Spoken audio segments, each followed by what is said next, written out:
El 9 de noviembre de 1989, de una forma sorpresiva y confusa, se permitió la libre circulación de los ciudadanos de Berlín que durante 28 años habían estado separados por un muro infranqueable.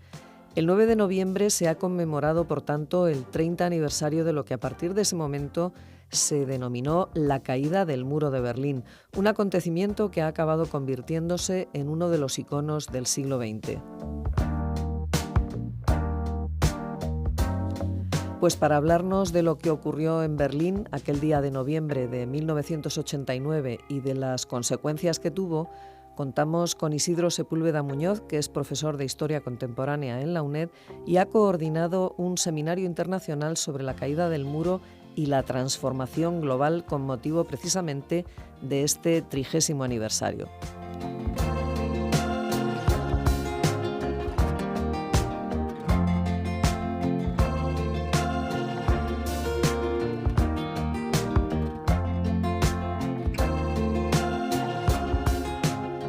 Isidro Sepúlveda, muy buenos días y bienvenido a Sin Distancias. Buenos días a ti y a todos tus oyentes. Bueno, 30 años ya desde la caída del muro de Berlín, un acontecimiento que casi nadie fue capaz de prever.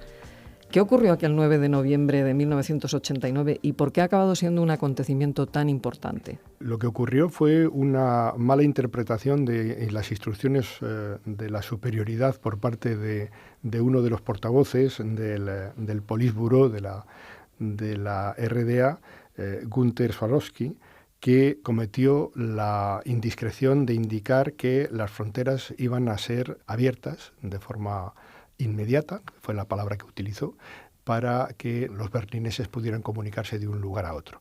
Para que eso tuviera lugar, lo que ocurrió en los meses anteriores, desde mayo del año 89, fue el crecimiento de un flujo de emigrantes alemanes a través de la recién abierta frontera entre Hungría y Austria. A través de Hungría, que era un país del Comecon, del bloque del Este, pasaban a Austria y, sobre todo en Viena, pedían asilo a la embajada de la República Federal, de la otra Alemania. Esto, cuando eran unidades aisladas, no tuvo ningún problema.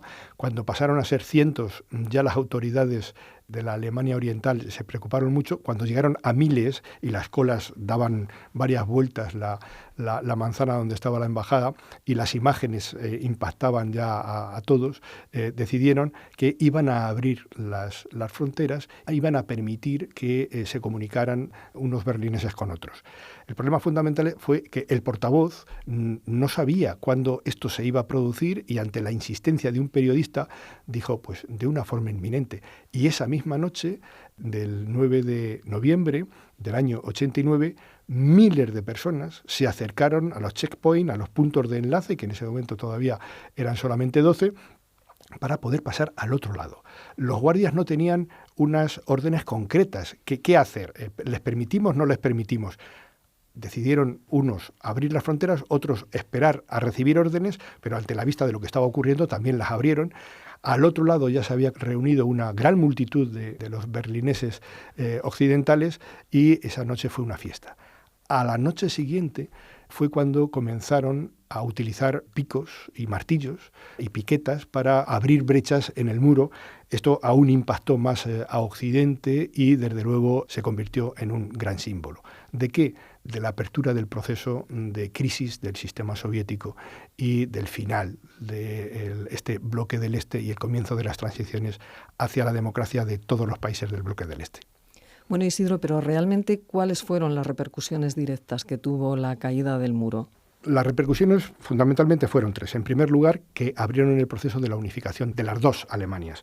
Y este proceso se hizo de una forma pacífica, extremadamente rápida, fundamentalmente porque los servicios de inteligencia de la RFA, de la República Federal, ya estaban trabajando en la formación de una oposición para crear un cuerpo político en la otra Alemania. Se llevó a cabo un referéndum y en prácticamente poco más de un año se firmó el acta de reunificación que daba origen, mediante la anexión, a la creación de esta nueva Alemania que unía las anteriores. El segundo bloque de consecuencias directas fue que esta transición de la Alemania democrática, la antigua Alemania oriental, sirvió como modelo de transición a la democracia de otros países del bloque del Este.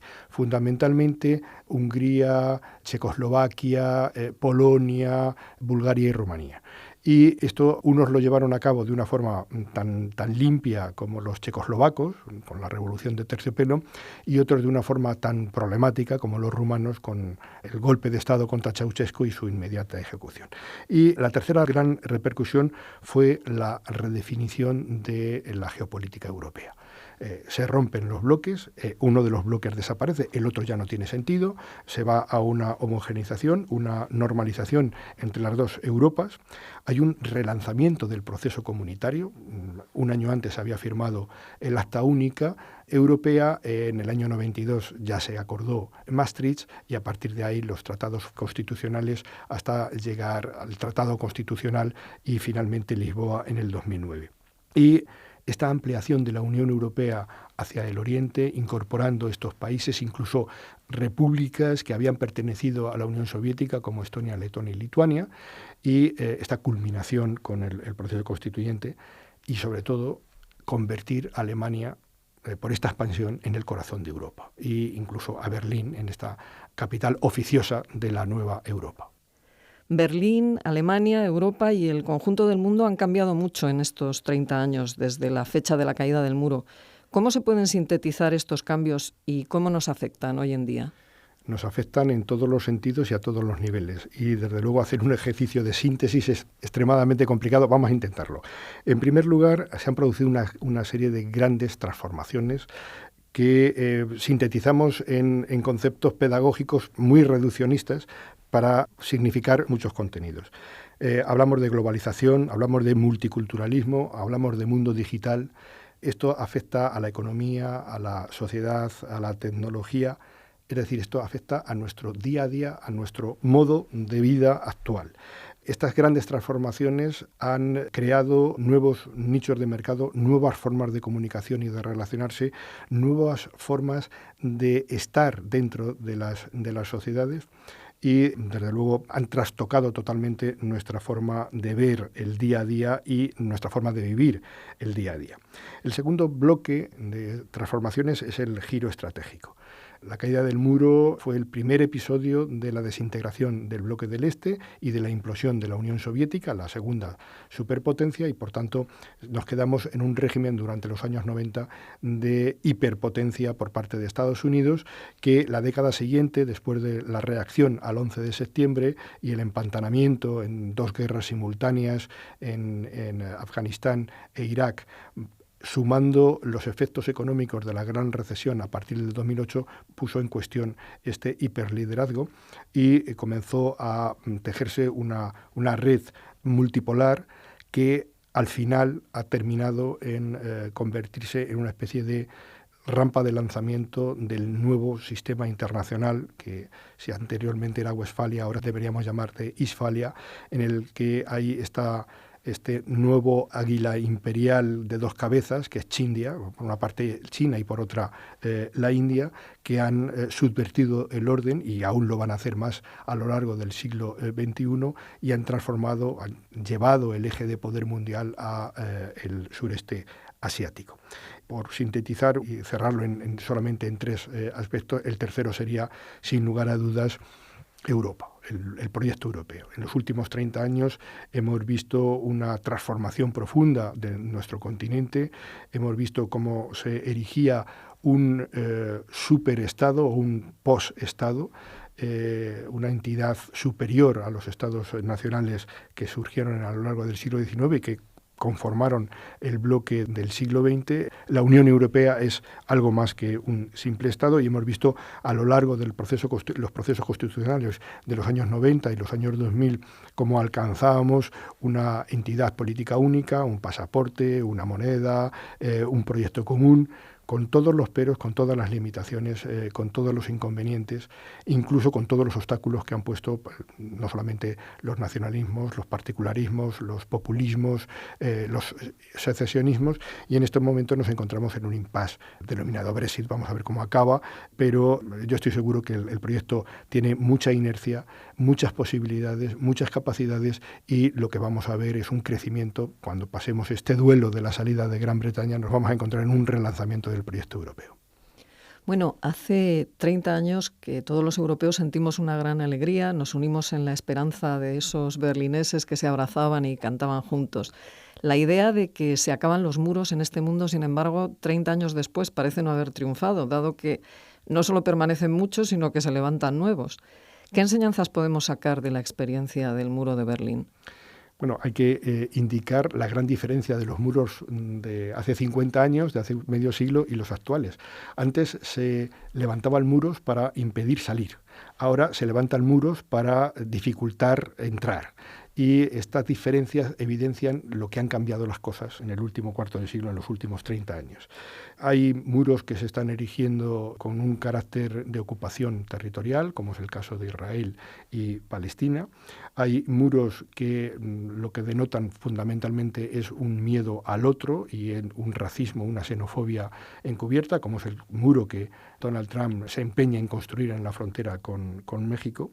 Hay muros que protegen situaciones históricas acumuladas y choques realmente tanto de civilización como de diferencial de riqueza, como son las vallas de Ceuta y Melilla, y muros que desaparecieron y que pueden surgir en pocos meses con la salida del Reino Unido de la Unión Europea, y vamos a ver qué ocurre si vamos a tener una frontera blanda o una frontera dura en Irlanda del Norte con respecto a la República de Irlanda. En todo caso, la gran enseñanza es que los muros no contienen, los muros dificultan, pero en absoluto impiden que los pueblos se muevan, y lo que vamos a ver a lo largo del siglo XXI, en los próximos 50 años, es una gran venganza de la demografía. El crecimiento demográfico tanto de Asia como sobre todo de África, que prácticamente va a triplicar su población en los próximos 70 años, y la disminución demográfica de la vieja Europa y de la anciana Europa va a hacer que no haya muros que contengan una movilización de emigrantes, una imbricación y una multiculturación de nuestro continente, pero también del resto del mundo. China, que ha estado en los últimos 60 años sacando emigrantes, en este momento comienza a hacer un efecto llamada y comienza a importar inmigrantes no solamente de los países aledaños, sino incluso de técnicos de todo el mundo. Esto evidencia hasta qué punto las cosas van a cambiar. Los muros van a tener una gran prestancia y van a tener una arquitectura iluminada muy glamurosa, pero políticamente van a ser poco efectivos y socialmente lo único que van a hacer es causar daños. En el Departamento de Historia Contemporánea de la UNED, al que tú perteneces, habéis celebrado un seminario internacional con motivo de este aniversario. ¿Cuáles han sido las principales aportaciones?